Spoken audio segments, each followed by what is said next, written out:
So what do we teach young people about government now? What do we tell social studies and political science students after the U.S. Senate, aka the world's greatest deliberative body, followed the House's lead in passing a massive tax bill with virtually no deliberation, or even time to read it? How do we pitch American democracy as a model when they see last-minute changes scribbled in the margins as a bill affecting Western New Yorkers up and down the income ladder is force-fed on the public with no effort at bipartisan consensus? If schools taught a class in hypocrisy, this would be the perfect teachable moment. After all, we learned that.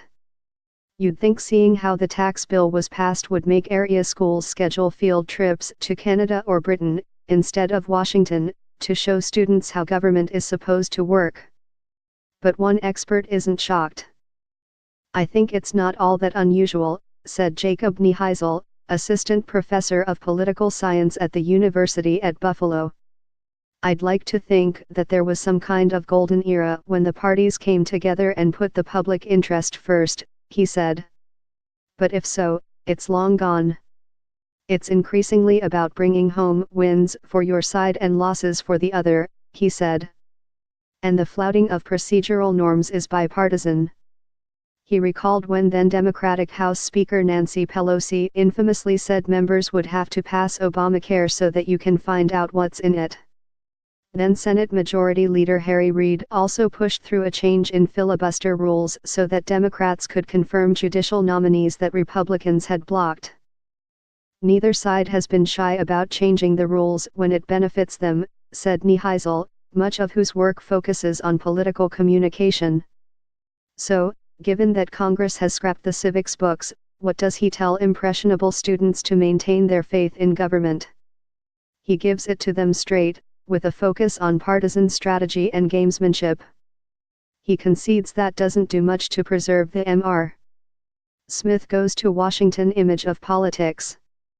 "But," he said, "I don't know that they come to me with such a view anymore, either."